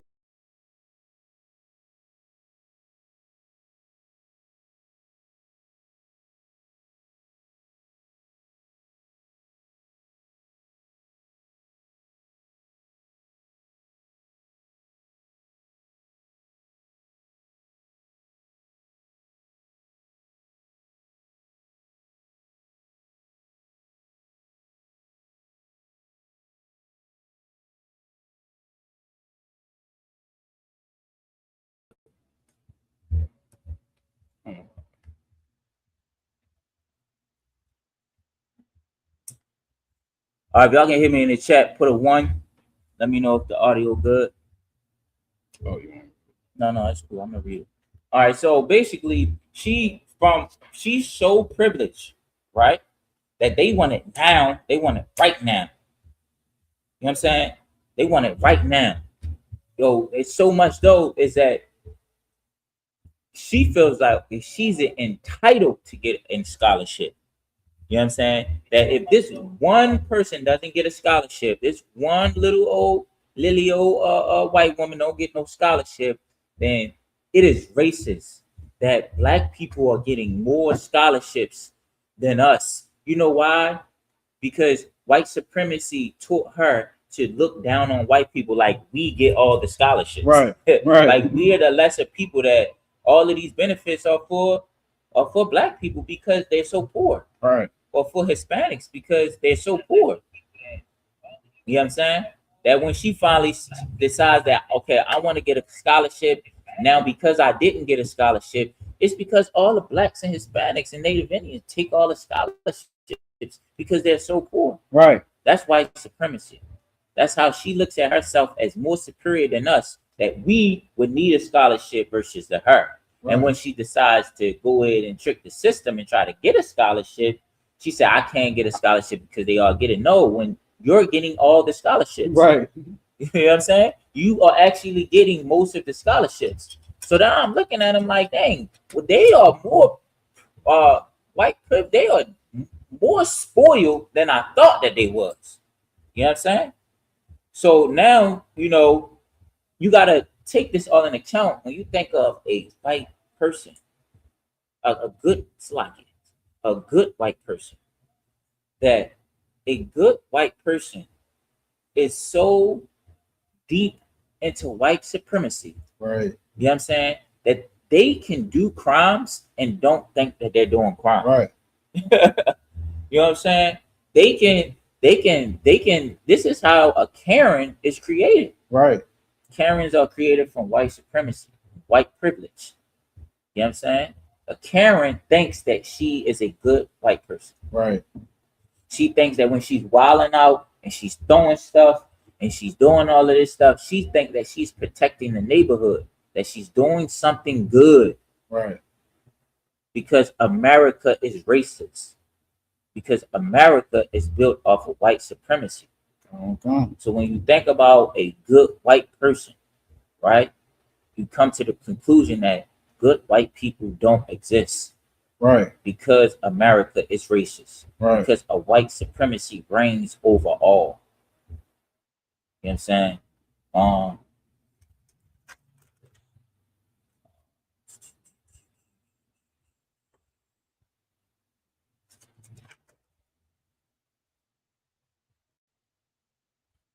And give me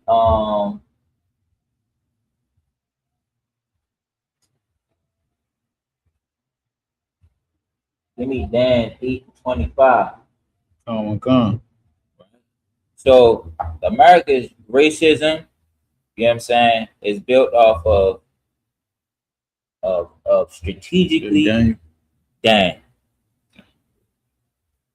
8:25, which is Dan. Dang, bro. Yeah. Dan is Dan. The 8:25, sir. Yeah. That's what I go to say Dan. When I write it down, I just put that. All right, yeah. So, you know what I'm saying? These crafty councils and all of this stuff, this whole system was put up for as a crafty council for them to always be in a position to win. Right. You know what I'm saying? You already know that we always get the bad end of the stick because you would think that, all right, cool. You know what I'm saying? The Asian man don't get so oppressed as we do. You know what I'm saying? That's Asian doctors. You know what I'm saying? Asians are getting probably more scholarships than us too. Right. Straight from over out of their country. You know what I'm saying? It's like, dang, if white supremacy is all, if they believe that they are more superior than all nations, which they are, you know what I'm saying, that you would think that the Asian man would be getting oppressed as us, but no, America is built for white people, for oppressors, but they also let the other nations come over here to experience this carnival. You know what I'm saying? This festival. Right. You feel me? They get to come over here and sell a popcorn inside this circus. They get to own the popcorn. You know what I'm saying?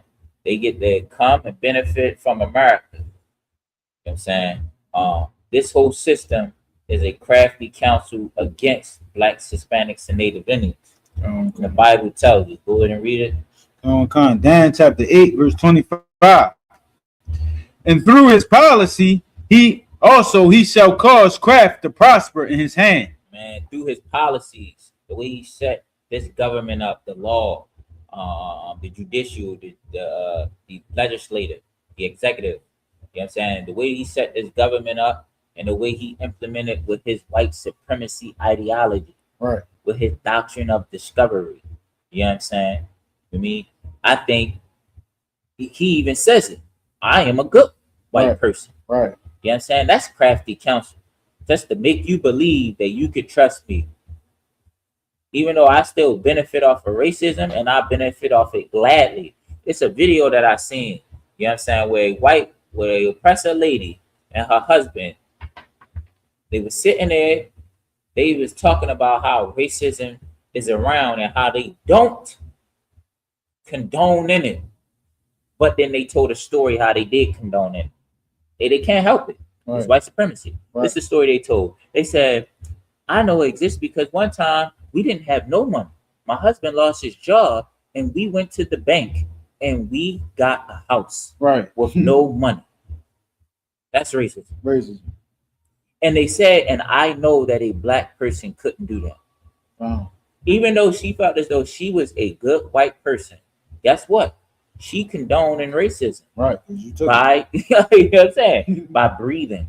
You know what I'm saying? By being a part of white supremacy. You know what I'm saying? Go ahead. Come. And he shall magnify himself in his heart. You know what I'm saying? He make himself big. Right. You know what I'm saying? In his mind. You know what I'm saying? His mind, he is big. Your heart is your mind. You know what I'm saying? He is big. You know what I'm saying? He makes himself superior. Go ahead. Come. And by peace shall destroy many. Listen, and he'll come to you, right? And he'll tell you, and he'll give you kind words and tell you that he's a good white person. Right. But what do we do? And by peace, he'll what? Destroy many. But and by doing that, he'll turn around and he'll destroy you. Right.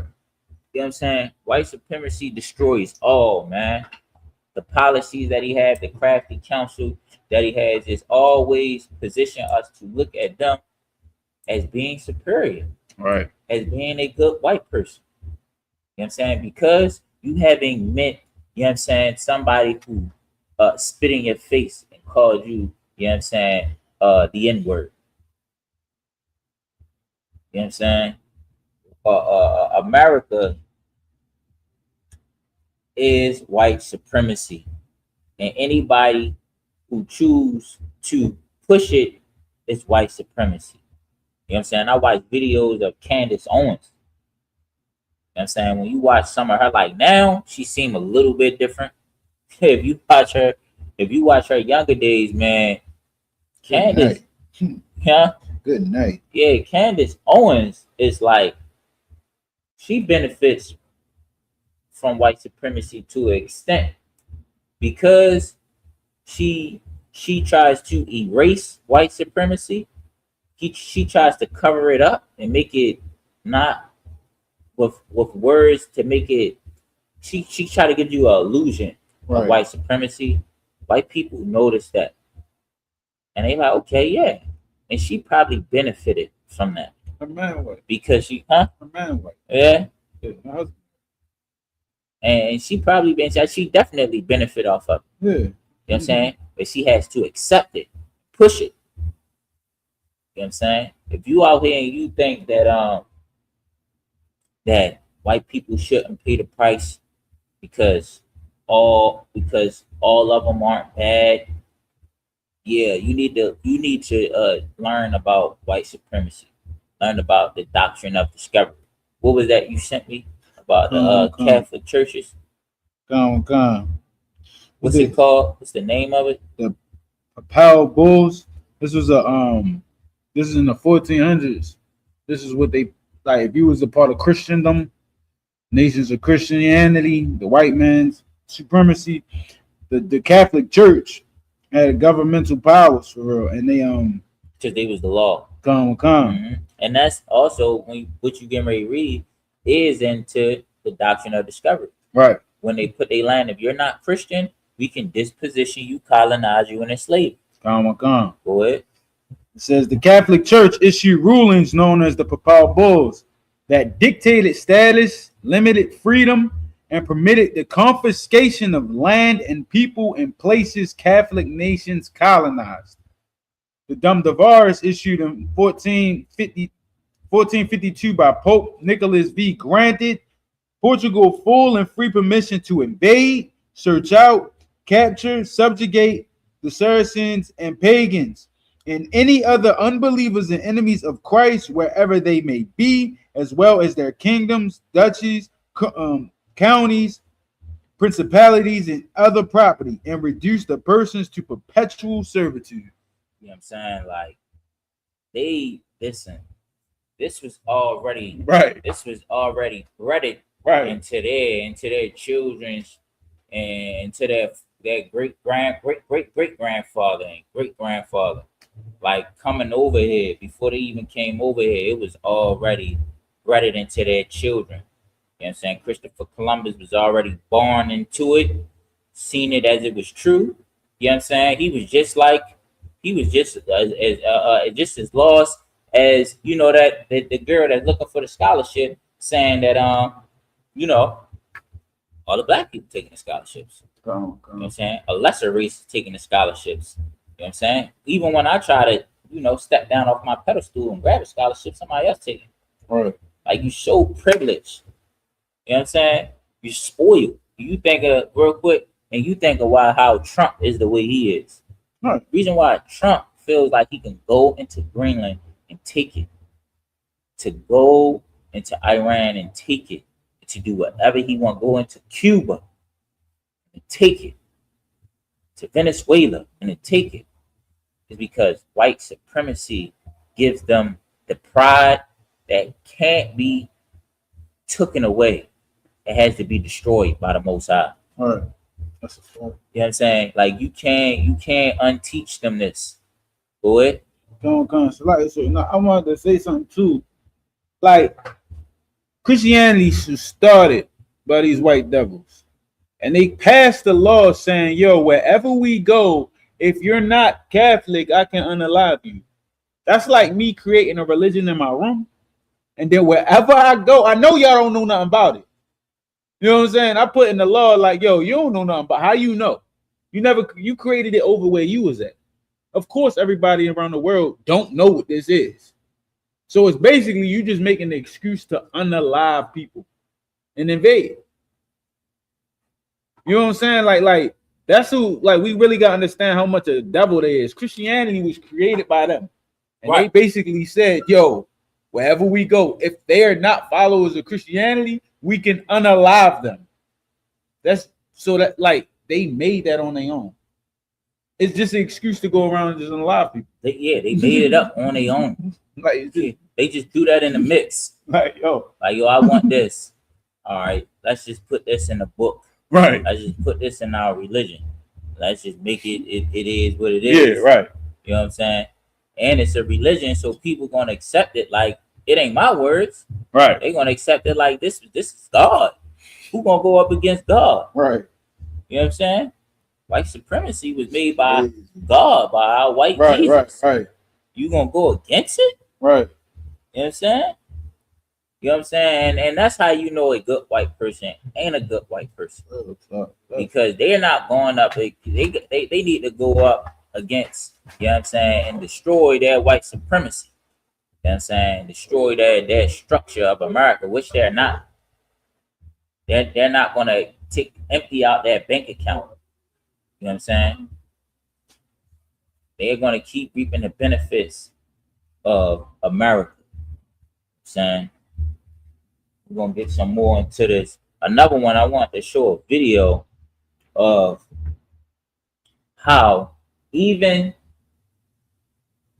you know, they would never challenge, you know what I'm saying, their white privilege themselves. They would never try to take away their white, they would never go up against their white privilege or their white supremacy. It's a video of a young man who teach a class on white privilege. He teach other white people that white privilege does exist, right? Candace Owens says that white privilege doesn't exist, that it's just an excuse for black people and Hispanics to have when they don't want to work as hard as the oppressor. That's white supremacy that Candace Owens is affected by. You know what I'm saying? But this video was a brother, right? I'm gonna get it for you now. It was a brother where he teaches white supremacy, and he wanted to. He was sitting at the table with his family, and his family, the author of the documentary, wanted to let his family know what he does. Like, yo, your son teaches, you know, a class of white supremacy. Did you know that? Right. And they wanted to also tell him, like, they also wanted to tell him, show him, like, you know, how they felt about it, because race is not, basically the documentary is saying, like, race is not talked about in white homes. Not like he's talking about it. It's talked about. Certain things are said, right? And, like, you know, oh, this, that, and the third about these group of people. But the children and the young adults, if somebody feels, you know, says something that's a little bit racist, ain't nobody, like, trying to go up against that. Right. You know what I'm saying? You know what I mean? We live in the same house. Right. Like, in black homes, you might hear somebody be like, yeah, man, this, that, and the third, and white supremacy. You know what I'm saying? I just said something about white supremacy the other day. My mom said, why are you always talking about white people? Right. You know what I'm saying? It's no problem with us talking about race in our homes. Right. You know what I'm saying? But in white homes, you know what I'm saying? Because of how evil that oppressor is, man, they are scared to talk about, especially if the father has a strong view against other races. Right. They're not bringing that turmoil up in their household. You know what I'm saying? So these talks are not even being talked about. Kids are learning about how to see race and how to see themselves and their black friends off of media. And media is given to us by a system that is built off of white supremacy. Right. You know what I'm saying? So by the time they go out into the world and they do find a black friend that they like, man, I've never knew black people was like this. He's already been indoctrinated You know what I'm saying? He's already been conditioned and inherited the views of white supremacy. So that friendship not gonna last. And like the scriptures say, like on going rusteth, so will his wickedness. Right. You know what I'm saying? Because what he was brought up on is gonna come out. I'm gonna show y'all this video though. So to show the second video. This one. Yeah. This video shows how white people don't believe they have white privilege, and they don't believe the oppressor doesn't believe he benefits from white privilege, and it's not even talked about. It's not even challenged inside the house. They go off of the views of media. Media conditions them as being superior and whatever, you know what I'm saying? And that's just the way it is. The father's gonna take the view and the kids is just gonna follow after him. What?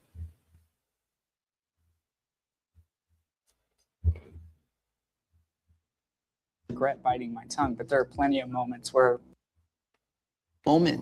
you maybe like, oh, man, I wish I could have said something more. Well, I mean, I don't know if I regret biting my tongue, but there are plenty of moments where I don't agree and I'm getting upset at the conversation, but I just choose to leave because I don't want to cause conflict or anything. So he's saying like, man, it might be something that my father's saying or my mother's saying, a conversation that they having, and I don't agree with it. And I might get upset about it, like, yo, why are y'all saying this about them? Like, or why y'all calling them this? And I ain't gonna say nothing because, you know, it's times I'm just not gonna say nothing because of what he about to say. Look at this devil face. Like he look like he angry. Yeah, because he don't want to talk about it. They don't want to face it. You know what I'm saying? In the last video, when it ended, it said when we talked about the school and the ratios and oppressors getting scholarships over minorities or whatever. He said the white guy that was giving the research was saying like, bro, they get 40% more scholarships than them. And I think he said it's lesser white people going for scholarships than it is black people going for scholarships. I think that's what he said. So, but at the end, he said she's not gonna like that because she don't. They spoil. They white privilege. They don't want to hear that. I just need to work harder. That's it. That's it. I just need to work harder, or I need to fix something about me. Right. Nah, I'm a Karen. I'm screaming about somebody being on the block, and I don't own the block. Look. Go ahead. It's a lot here. You know, it's crazy when these devils go through problems, they unalive themselves because they spoiled. Right. Like, yo, I lost my job. I can't take it anymore. You spoiled.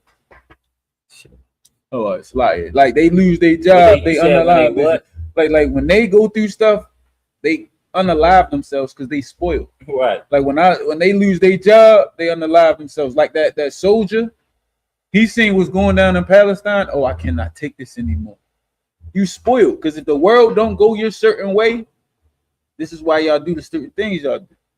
But when you go into therapy, they tell you sometimes they talk about assertive and go to anger management. That's bad. They talk about assertive, aggressive, and assertive aggression. You know what I'm saying? Like assertive, I think that's how it is when you on a football field and you use your aggression for a positive man, and then you have the just aggressive where you just use your have. And when they brought that out, I was just thinking about like how white people is really the people that need to be like in a long lifetime of anger management. You know what I'm saying? And they said the next step is just the effort phase. That's what they call it. We used to say effort. You know what I'm saying? That's what white people go through. Right. They go through that turmoil. They don't know how to handle their aggression, and they get to the point where it's just effort. Right. I'm just gonna jump out this window. Right. Or I'm just gonna handle everybody in the house. Well, I'm getting bullied in school, so you know what? I can't take it anymore. I'm gonna go get my pop's gun. Yeah, I'm just burn the whole school down. Burn on the whole school down. Because I'm that spoiled. Who are you to pick on me? They can't even talk about it. You know what I'm saying? They can't even talk because, like, yo, they know. And nobody is talking to him about it. Right. He don't talk to nobody about racial issues. Right. The father. He said it. So for him just to be irritated right now is because he's spoiled and he don't even want to go there. Because he knows they get privilege. Right. He knows white privilege is this. Yeah, comment. Peace and pride for Officer Bakar. Say they're absolutely spoiled and weak as wet paper bags. They unalive themselves with $5,000 in the bank account talking about, I don't know how I'm going to make it. Right. I don't want kind. That's right, sir. Let a black person have $5,000 in the bank account. It's a wrap. He think We he good. up. We up. He think he up. Remember, it was a guy, it was a black young man singing a song. All I want is a little 2 bands. Remember that? All I need is 2 bands. Yeah. All you want is 2 bands. Yo about to end it because he got 5 bands. Mm-hmm. This lets you know that when I tell you read the story about the cost of racism, the cost of racism is that they made oppressors lazy. Right. That was the cost of racism. Boy, tell you. I'm just surprised. Is it because you were scared? In a way, a little bit, yeah. Like Rewind it a about little that. Just growing up and being like about that. Just growing up.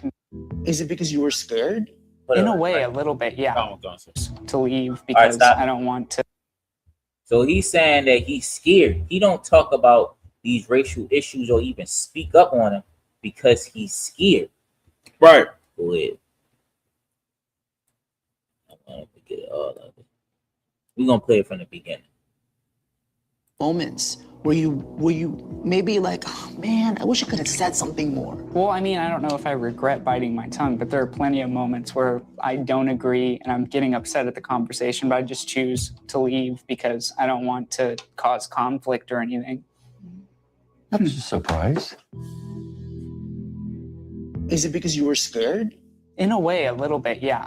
Like about that, just growing up and being conservative, and you can get pretty worked up sometimes. It does sometimes scare me a little bit. I'm not gonna lie.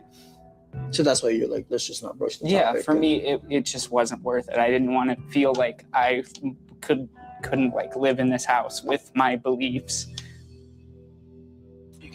I want to know if you guys would come to my white privilege workshop tomorrow. I'm curious. Would anyone like moments?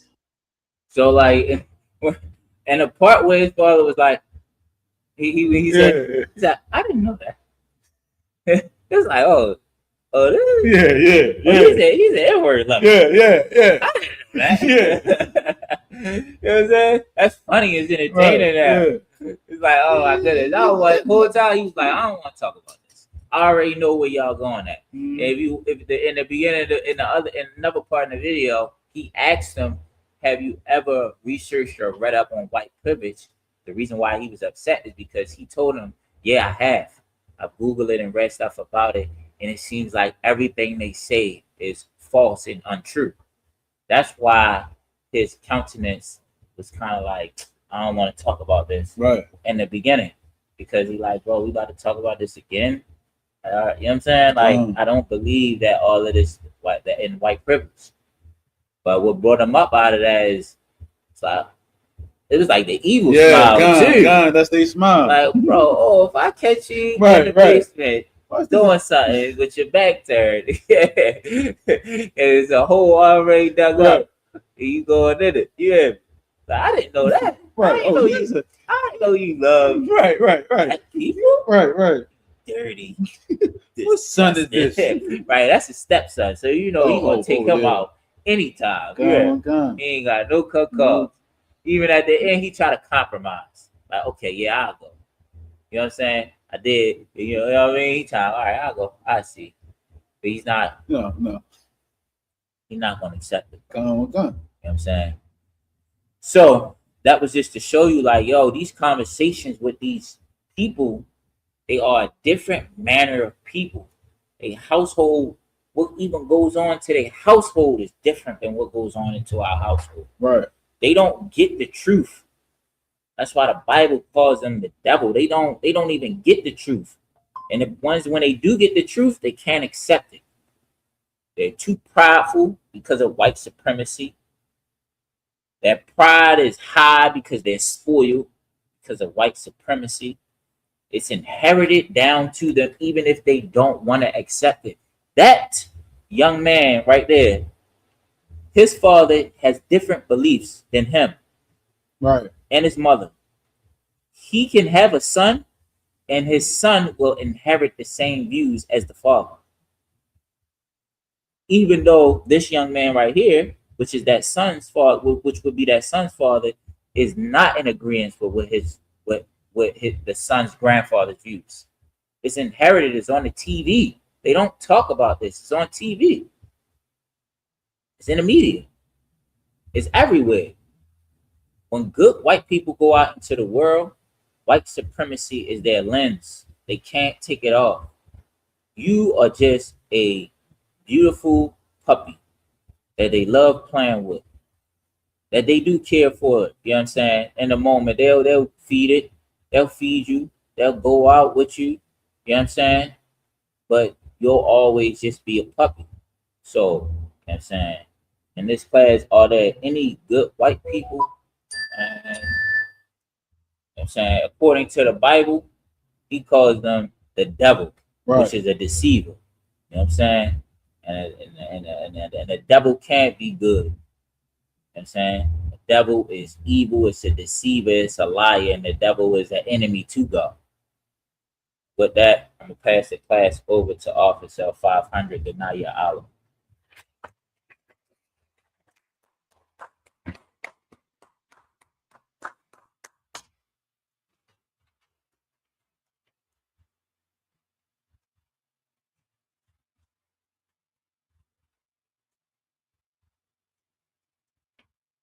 Powerful class, man. We gotta get to that point where we realize, man, listen, ain't no real cool white people, man. They all devils, man. They not good.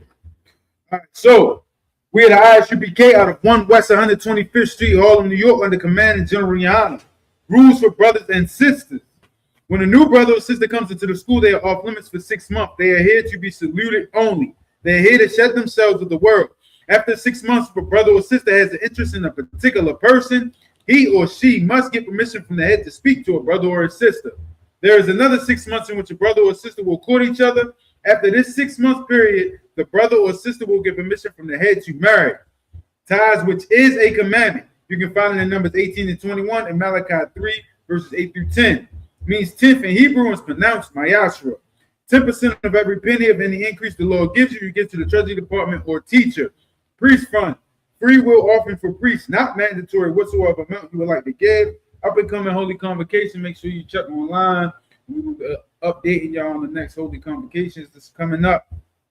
Remind Akim and Akwapnium to check on social media such as ISUPK.com, Facebook, Twitter, YouTube, and so on for ISUPK events and materials. If a brother wants to be a trooper in the school, then he has to stop wearing all black, which includes black boots, shirts, pants, headbands, and or scarves. And with that, men of Israel, we're going to give one courtesy salute to the teacher. It's a lot here, let me. Where's the mouse at? Just for some reason, he still got that video up.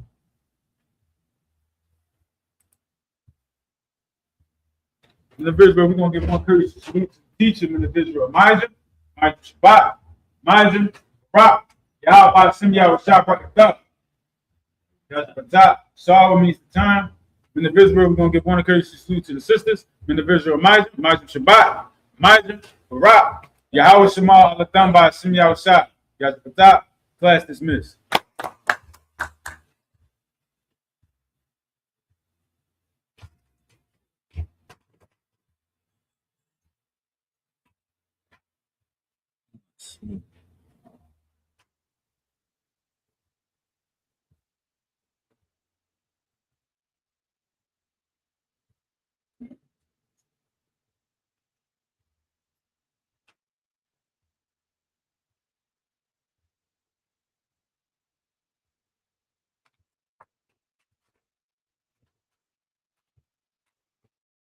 Hey, listen, brothers and sisters, man. If you like what you hear, hit the subscribe button, man. Subscribe to this channel. And also, please, go to isupk.com and pay your tithe. Drop me some cash so we can move around this planet like we need to, man, and do the things we need to do. They're one West. They're one West. They're one West. They're